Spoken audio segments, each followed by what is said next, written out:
बच्चे का बड़ा महत्वपूर्ण प्रश्न है भाई, और इसी समय इसको उत्तर मिल जाना बहुत आवश्यक है। आप कह रहे हैं कि कुछ समय से एक लड़की में मेरी आसक्ति हो गई है, साथ में नाम जप और सत्संग भी हो रहा है, और सत्संग सुनते सुनते असार संसार के बारे में पता भी चल रहा है, परंतु उस लड़की से आसक्ति कम भी नहीं हो रही और उसके कारण मेरा चिंतन भी खराब हो रहा है। ऐसे में मैं विनम्रता पूर्वक आपसे प्रार्थना करता हूं, आप मेरा मार्गदर्शन करें, क्योंकि मैं भीतर से बहुत दुर्बल हो गया हूं। आपको बिल्कुल भी दुर्बल होने की आवश्यकता नहीं है।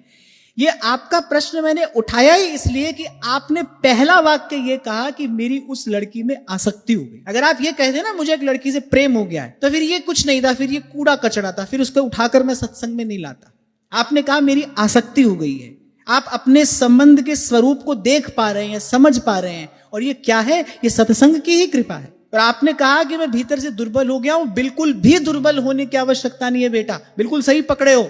अगर प्रभु चाहते ना कि तुम उसी ओर आगे बढ़ो, तो ना तो मैं तुम्हारा प्रश्न उठाता और न यहाँ इस बारे में चर्चा होती, और ना मेरे माध्यम से तुम तक प्रभु का कोई उत्तर पहुंचता। सैकड़ों प्रश्न हमारे पास में रोज आ रहे हैं, हम तो यहाँ से एक दो पर ही कुछ बात कर सकते हैं। आपका प्रश्न मैंने उठाया क्यों? क्योंकि आपने कहा मेरी आसक्ति हो गई है। माने आप साधक हैं, आप समझ पा रहे हैं ठीक क्या है गलत क्या है।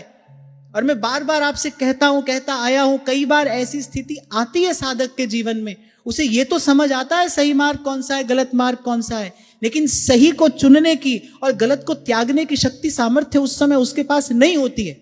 पर ऐसी स्थिति में घबराना नहीं बेटा, यही एक वाक्य सदा स्मरण रखना, कोई है जो तुमको भीतर से सजग कर रहा है। अरे पढ़ ही जाते, तुम्हारी अवस्था के कितने बालक ऐसे समय में इस प्रकार के प्रपंच में द्वंद्व में पढ़ ही जाते हैं, जीवन बिगड़ ही जाता है, समय हाथ से चला ही जाता है। प्रभु की तुम पर कृपा दृष्टि है तो तुमको ऐसे समय में ये सब समझ आ रहा है, साथ साथ में संबंध भी है, और आप साथ साथ में उसके जो दुष्परिणाम हैं, जो दुष्प्रभाव हैं, वो भी आप देख रहे हो, अनुभव कर रहे हो। बिल्कुल थकना नहीं, बिल्कुल हारना नहीं, बिल्कुल निराश नहीं होना। थोड़ा सा और नाम जप बढ़ाओ, और जब परिस्थिति हमारे नियंत्रण में बिल्कुल भी ना रहे, तो ऐसे समय में दोनों हाथ उठाकर कृष्ण गोविंद गोविंद गोपाल नंदलाल, कृष्ण गोविंद गोविंद हे गोपाल नंदलाल। मैं सन्मार्ग पर चलूं, बस अपने भीतर से इस भाव का अभाव नहीं होने देना। 2 बार 4 बार 10 बार बार बार